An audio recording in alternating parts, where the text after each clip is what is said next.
Hello students, मैं robin Gupta आप सबका फिर स्वागत करता हूं अपने चैनल में। आज मैं आपको बताता हूं प्रश्नावली 5.8, लेकिन इसकी दूसरी प्रमेय जो कि है लैग्रांजे की प्रमेय, क्योंकि इसमें जो पहली प्रमेय आप लोग इससे पिछले वीडियो में सीख चुके हैं, उसी के क्वेश्चंस में मैंने बताए थे रोले की प्रमेय।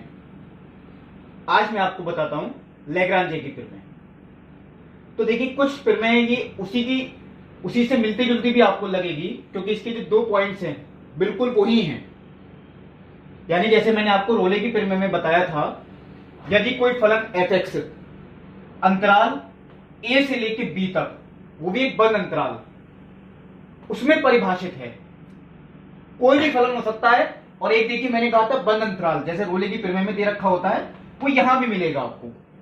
तो यदि कोई फलन f(x) अंतराल a से लेकर b तक x के प्रत्येक मान के लिए उसमें परिभाषित है, और वो इस प्रकार है कि फलन f(x) इस अंतराल में एक सतत फलन है। जैसे हमने रोले की प्रमेय में पढ़ा, बिल्कुल यही इसका पहला पॉइंट, यानी फलन f(x) अंतराल a, b में सतत है। और जो दूसरा पॉइंट है फलन f(x) अंतराल a, b, ये खुला अंतराल है, यानी फलन f(x) अंतराल a, b में अवकलनीय है, यानी ये अवकलनीय है। और खुले अंतराल में देखिए दोनों पॉइंट्स बिल्कुल वही हैं, कोई डिफरेंस नहीं। बंद अंतराल में हमें देखना है कि ये सतत, और खुले अंतराल में ये अवकलनीय होना चाहिए। अगर ये दोनों पॉइंट सेटिस्फाई होते हैं, यानी हमने अगर ये प्रूव कर दिया कि कोई फलन सतत भी है और अवकलनीय भी है, तो लैग्रांजे की प्रमेय लागू होती है। यहां वो चीज नहीं आएगी जो तीसरा पॉइंट था रोले की प्रमेय में, fa = fb। यहां वो चीज नहीं है, यहां केवल हमें 2 ही पॉइंट्स देखने हैं, सतत और अवकलनीय। अगर यही 2 पॉइंट्स केवल हम प्रूव कर दें कि ये सेटिस्फाई होते हैं, यानी फलन के लिए बिल्कुल ठीक है, अप्लाई होते हैं, तो लैग्रांजे की प्रमेय लागू होती है। और इस प्रमेय के अनुसार अब हमें क्या है आगे, अगर ये लागू होती है तो फिर हमें वेरीफाई भी करना है, यानी कि सत्यापन, जिसके अनुसार अंतराल a, b यानी खुले अंतराल में x का कम से कम एक मान, x का कम से कम एक मान इस प्रकार अवश्य होगा कि f' = देखिए वहां भी f' था रोले की प्रमेय में, वहां f' का मान 0 था, लेकिन यहां f' का मान वो किसके इक्वल होगा, fb - fa बटे b - a। यानी यहां जो f' का मान है fb - fa बटे b - a। ये a और b देखिए यही हैं जो आपके अंतराल में दे रखे हैं, a और b के मान यही होंगी संख्याएं, और fb और fa a और b रखने के बाद जो फलन का मान निकलेगा वो होंगे fa और fb। तो f' का मान fb - fa बटे b - a। अब देखिए, अब आप लोग ये सोचेंगे कि यहां ये चीज कैसे आई, यानी ये चीज कैसे आई, अब हम ये चीज प्रूव करके देखेंगे। यानी f' = fb - fa बटे b - a, ये चीज कैसे आई यहां पे, यानी अगर ये दोनों पॉइंट्स अप्लाई होते हैं तो f' का मान ये कैसे होगा। और ये c मान ऐसा होता है जैसे मैंने रोले की प्रमेय में बताया था, ये c मान इस अंतराल में होना चाहिए, यानी a और b के बीच में, यानी c बड़ा होगा a से, छोटा होगा b से। a के इक्वल नहीं हो सकता, b के इक्वल नहीं हो सकता, a और b के बीच में ही होगा। अब ये कैसे आएगा, ये चीज हम कैसे प्रूव करें। तो देखिए इसी के लिए मैंने फिर एक ग्राफ बना रखा है, यानी कि इसका ज्योमेट्रिकल प्रूफ, ज्यामितीय व्याख्या जो होती है वो किस तरीके से करें। तो देखिए मैंने उसी तरीके का एक ग्राफ बनाया जैसे आपको रोले की प्रमेय में बताया था, क्योंकि ग्राफ की कभी कोई लिमिट नहीं होती, ऐसे बहुत से ग्राफ होती हैं अनंत तक, कुछ की लिमिट होती भी है, कुछ ग्राफ ऐसे होते हैं जिनकी कोई लिमिट नहीं होती, यानी उनका अनंत तक मान निकाले तो अनंत तक निकलता है। तो मैं आपके देखिए 2 मान लेता हूं a और b, आपके जो अंतराल भी दे रखे हैं वो मुझे यहां भी दिखाने हैं। तो समझिए, देखिए मैंने मान लीजिए यहां पर a लिया, x = a। इसका मतलब है अगर x का मान a है तो मैंने कहा था देखिए y = क्या होता है, fx। चलिए मैं यहां लिख देता हूं, आपको पहले भी बताया था y = fx होता है। यानी अगर x का मान a है तो y इज इक्वल टू कितना हो गया एफ ए, x का मान a तो y का मान एफ ए। देखिए मैंने इसी के लिए यहां पे लिखाया, ये देखिए मैंने इस तरीके से दिखा दिया, ये मान आपका एफ ए का है।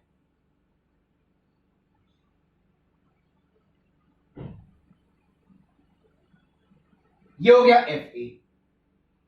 अब देखिए अगर x का मान b है तो y का मान कितना होगा एफ बी। चलिए मैंने b दिखा दिया आपको यहां पर, तो y का मान देखिए मैं यहां दिखाता हूं, ये हो गया एफ बी।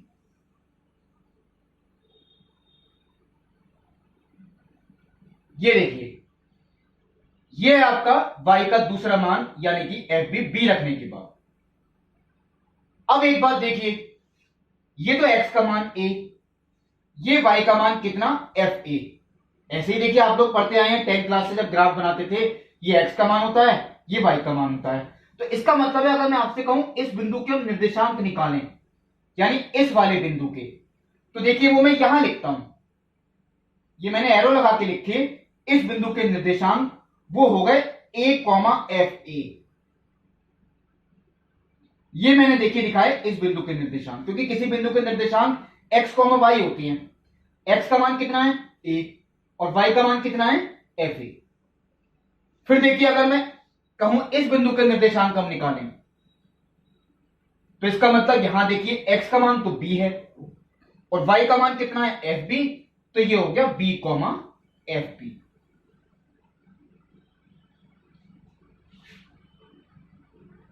ये मैंने आपको दिखाया, इसकी जरूरत पड़ेगी और कुछ 11th क्लास का जो मैंने पढ़ाया था उसकी भी जरूरत पड़ेगी, क्योंकि इससे पिछले वीडियो में जब रोले की प्रमेय की व्याख्या मैंने आपको बताई थी तो मैंने ये बताया था एफ डैश, ये हम प्रवणता को कहते हैं, यानी किसी वक्र की स्पर्श रेखा की प्रवणता वो होती है एफ डैश। तो ये एफ डैश जो होती है मैंने कहा था ये होती है प्रवणता। अब देखिए जो चीज मैंने उस वीडियो में बताई थी फिर एक बार बताता हूं, ये फलन सतत है। जैसे कि पहला पॉइंट मैंने जो फलन बनाया यानी इसका ग्राफ ही सतत होगा, क्यों? क्योंकि देखिए कंटिन्यूअस इसका ग्राफ बन रहा है, बीच में कहीं भी इसमें ब्रेक नहीं है, यानी बिना पेंसिल उठाए या बिना मार्कर उठाए मैंने इसका ग्राफ बनाया, ये एक सतत ग्राफ है, इसमें कहीं भी ब्रेक नहीं है, जितने भी पॉइंट्स हैं सब पे परिभाषित है, तो ये सतत भी है, क्योंकि सतत के लिए हम यही देखते हैं। दूसरी बात, इस वक्र पर अनंत बिंदु होंगे और हर बिंदु पर हम स्पर्श रेखा खींच सकते हैं। वक्र की स्पर्श रेखा हर बिंदु पर खींची जा सकती है, यानी कोई बिंदु ऐसा नहीं है जहां हम स्पर्श रेखा नहीं खींच सकते हो, वक्र के हर बिंदु पर स्पर्श रेखा खींच सकते हैं। तो वक्र के अगर हर बिंदु पर स्पर्श रेखा खींची जा सकती है तो इसका मतलब है उसकी प्रवणता भी होगी कुछ ना कुछ, क्योंकि अगर हम स्पर्श रेखा खींच रहे हैं तो उसकी प्रवणता भी होगी, और अगर उसकी प्रवणता भी होगी तो इसका मतलब एफ डैश एक्स का मान संभव है हर बिंदु पर, क्योंकि मैंने आपको बताया था एफ डैश प्रवणता ही होती है। तो अगर हम हर बिंदु पर स्पर्श रेखा खींच सकते हैं तो इसका मतलब है हर बिंदु पर प्रवणता भी संभव है, और हर बिंदु पर प्रवणता संभव है यानी कि एफ डैश, तो यानी हर बिंदु पर अवकलन भी संभव है। तो अगर वक्र के हर बिंदु पर अवकलन अगर संभव है तो इसका मतलब फलन कैसा होगा, अवकलनीय है। यानी देखिए दोनों पॉइंट्स मैंने आपको बताए ग्राफ के अंदर ही, ये सतत भी है ग्राफ और ये अवकलनीय भी है, क्योंकि हर बिंदु पर स्पर्श रेखा खींच सकते हैं और स्पर्श रेखा का मतलब एफ डैश एक्स का मान संभव है, तो वह अवकलनीय भी है। अब देखिए एक बात, ये जो मैंने दो पॉइंट्स आपके बताए थे, चलिए मैं इसे लिख देता हूं। मान लीजिए ये वाला पॉइंट ए है जिसके निर्देशांक हैं, और ये जो पॉइंट है ये बी है जिसके निर्देशांक ये लिख रहे हैं। तो मैंने इन दोनों को मिलाया, ये रेखा ए बी हुई, ये पॉइंट ए था देखिए, ये पॉइंट बी था, तो ये रेखा कितनी हो गई ए बी।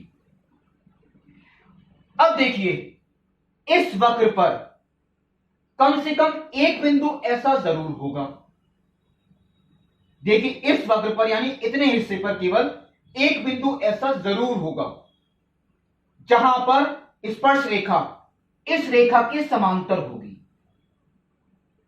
देखिए, और वो मैं देखता हूं, अगर मैं रेखा इस तरीके से बनाऊं, हो सकता है बिंदु वो यहां हो, तो तो ये रेखा देखिए, स्पर्श रेखा, ये इसके समांतर है। देखिए वक्र के इतने भाग पर कम से कम एक बिंदु ऐसा जरूर होगा, हो सकता है ज्यादा हो, जहां पर स्पर्श रेखा इसके समांतर हो।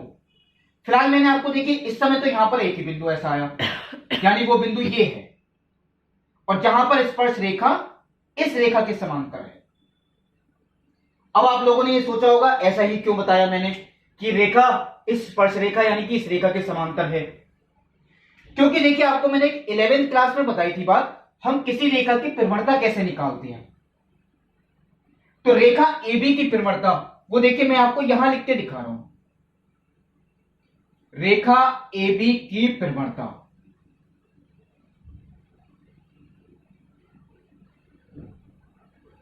इसे मैंने चलिए परिमणता को M1 मान लिया। अब किसी रेखा की परिमणता कैसे निकालते हैं, अगर हमें उसके दोनों बिंदुओं के निर्देशांक पता है तो एक सूत्र आपको बताया था रेखा की परिमणता निकालने का, y2 माइनस y1 बटे x2 माइनस x1। यह सूत्र आपका 11वीं क्लास का पढ़ा हुआ है, y2 माइनस y1। तो देखिए मैं सीधा मान रख रहा हूं y2 माइनस y1 बटे x2 माइनस x1। ये देखिए यानी रेखा AB की परिमणता M1 बराबर y2 माइनस y1 बटे x2 माइनस x1। अब ये देखिए एक बात, मान लीजिए ये जो स्पर्श रेखा मैंने खींची है, ये जो इस बिंदु पर खींची है, तो चलिए मैंने इस बिंदु,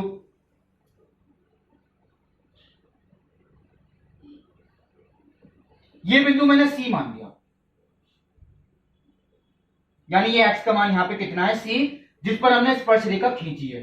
क्योंकि इस बिंदु के भी देखिए कोई ना कोई निर्देशांक होंगे, तो यहां भी x का कोई ना कोई मान तो होगा, वो मैंने C मान लिया। तो ये x का मान C है, तो y का मान कितना हो गया FC, यानी इस बिंदु के निर्देशांक वो होंगे FC, C FC। तो चलिए मैंने यहां लिख दिए, ये जो बिंदु था ये आपका आ गया C FC। ये वाला बिंदु है जहां पर हमने स्पर्श रेखा खींची। अब मैं आपसे कहता हूं कि हम इस स्पर्श रेखा की परिमणता कैसे निकालें। ये तो केवल मैंने निर्देशांक लिख दिए, हालांकि इसकी जरूरत नहीं पड़ेगी इतनी, केवल आपको समझाने के लिए लिखा कि इस बिंदु के निर्देशांक, क्योंकि यहां पे x का मान मैंने C मान लिया, तो y का मान कितना हो गया FC, वो ये आ गया। लेकिन अब मैं आपसे कहता हूं, जैसे आपको पिछले वीडियो में बताई कि इस पे परिमणता कैसे निकालते हैं, तो परिमणता निकालते हैं इसका अवकलन करके, यानी कि f dash x। y is equal to अगर fx है तो dy अपॉन dx परिमणता ही होती है, वो हो गई f डैश x।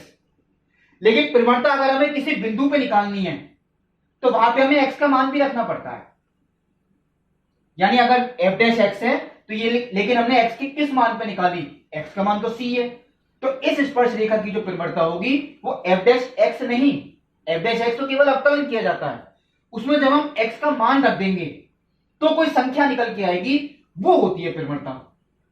तो यानी अगर मैं आपसे ये कहूं कि इस स्पर्श रेखा की परिमणता, वो मैंने यहां लिखी, यानी स्पर्श रेखा की परिमणता, चलिए इसे मैं M2 मान लेता हूं, तो वो हो गई f डैश C। दोबारा बताता हूं, देखिए वैसे भी आपको अगले चैप्टर में पढ़ना है टॉपिक स्पर्श रेखा और अभिलंब, अगले चैप्टर में है ये टॉपिक 6.3 प्रश्नावली, उसमें भी आपको यही करना है। कोई भी समीकरण दे रखी है पहले उसका अवकलन करेंगे, वो f डैश होता है, लेकिन इसका मतलब ये नहीं कि वो परिमणता हो गई किसी भी बिंदु पर, उसमें बिंदु की जब निर्देशांक रखेंगे हम तो उस बिंदु पर परिमणता निकल के आती है। शायद आपको पिछली वीडियो में ये बात मैंने नहीं बताई हो, केवल f डैश C बता दिया हो, लेकिन अब आप ध्यान रखें जो हम अवकलन करते हैं तो परिमणता जो निकल के आएगी वो बिंदु के निर्देशांक रखने के बाद आती है। यानी मैं अगर केवल लिख दूं f डैश x, वो नहीं है, क्योंकि हम स्पर्श रेखा खींच रहे हैं इस बिंदु पर, तो इस बिंदु पर जब निर्देशांक रखेंगे, अब यहां पे क्योंकि f डैश x है, x ही का मान रखना है, y का तो कहीं रखने की जरूरत ही नहीं पड़ेगी, कुछ क्वेश्चन होते हैं जहां y का भी रखना पड़ जाता है, तो हमने केवल x का ही मान रखा है f डैश x में, यानी f डैश C। अब आप कहेंगे ये दोनों मैंने निकाली, ऐसा क्यों किया।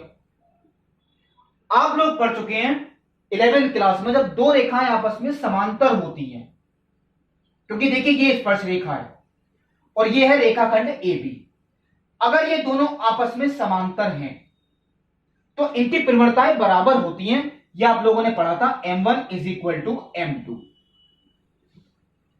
आपने एक प्रतिबंध और पढ़ा था, देखिए अगर दोनों रेखाएं लंबवत होती हैं तो m1 into m2 is equal to -1 होता है। यहां उसकी जरूरत नहीं है, यहां तो समांतर की जरूरत है।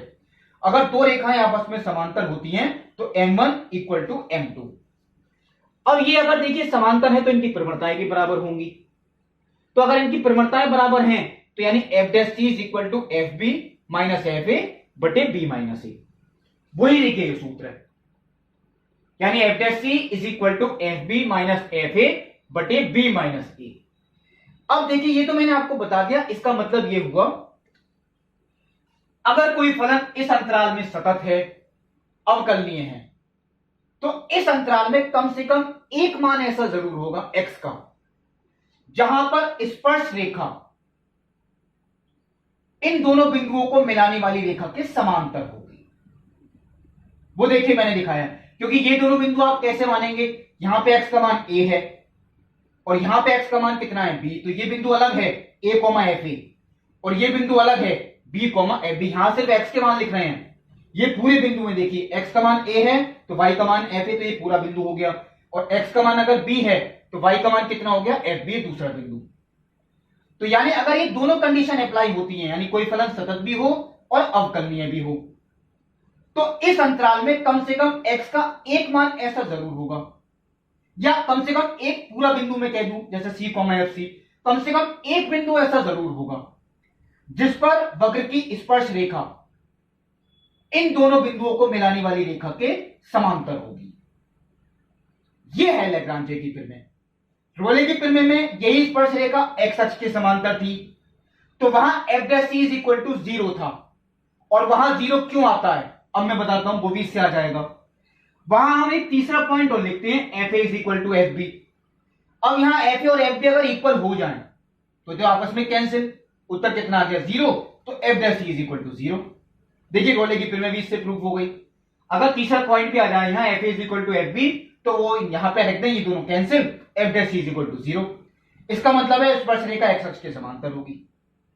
यही चीज यहां पे तीसरा पॉइंट अगर ना हो, यानी F A is equal to F B नहीं है, तो लैग्रांजे की प्रमेय लगती है। उस समय स्पर्श रेखा की प्रवणता वो इसके इक्वल होगी, यानी रेखा इन दोनों से बिंदुओं से होकर जाने वाली रेखा की प्रवणता के समांतर। ये थी लैग्रांजे की प्रमेय, जिसका मैंने ज्योमेट्रिकल प्रूफ वो आपको इस वीडियो में बताया। इससे संबंधित क्वेश्चंस, लैग्रांजे की प्रमेय से संबंधित क्वेश्चंस, वो मैं आपको अगले वीडियो में बताऊंगा। तब तक के लिए नमस्कार।